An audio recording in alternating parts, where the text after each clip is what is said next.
তুই চোখ খোলা রাখ, দরকার হলে আমি আমার কিডনি দিয়ে দিব, হৃৎপিণ্ড দিয়ে দিব, চোখ দিয়ে দিব, তারপরে তুই বাঁচ। কি বন্ধু, মায়া হচ্ছে অনেক। কি বললেন যে কিডনি দিয়ে দিবেন? বাবা বাবা বাবা বাবা বাবা যা লাস্ট 2098 একটা বই বানাইছিলাম, ঠিক আছে? আমি কবি, সম্মান করবো আমাকে, ঠিক আছে? 98 একটা বই লিখছিলাম, বইটা ফ্লপ গেছে। বইটার নাম ছিল কাপুরুষ, ঠিক আছে? এই তোমাদের যে বন্ধুরা দেখলাম মনটা জুড়ে গেছে, সালার দুনিয়া। ওই যে বলে না পুরুষ নারীর প্রেমে পড়ে না, পুরুষ যে বন্ধুত্বের প্রেমে পড়ে, তোমাদের দেখলে বোঝা যায় প্রিয়। আসলে কি জানো, তুমি তোমার বন্ধুত্বের প্রমাণটা বুঝিয়ে দিলা, হৃৎপিণ্ড দিয়ে দিবা। আরে বেটা, তুই যদি হৃৎপিণ্ড দেস তুই তো মহিলা যাবে ওইটা অবস্থায়।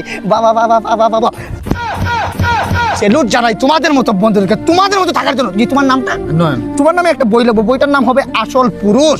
এইটা নিশ্চয়ই ফ্লপ করবো না ভাই, এত ইমোশন ভাই। ভাই। আমার অস্ত্রটা বাইরে দিন, তারপরে কথা বলি। আরে অস্ত্র না ভাই, অশ্রু ভাই। ভাই বলতেছি এত জ্ঞান দেওয়ার দরকার নাই ভাই। কালকে ওরে আমি চা খাওয়াইছি, আজকে ওর ডেট, এর লেগে ভাউতাবাজি করতেছে, বুঝতে পারছেন? দরকার হইলে কিডনি দিমু, হাত দিমু, তারপর আজকে ওর যেন চা খাওয়া, ডাক্তারে দেখাইয়া এক্ষুনি যাইতেছি চা খাইতে। চা তোরে খাওয়াইতে হইব, কিডনি লাগলে কিডনি দিমু। না, এটা ফ্লপ।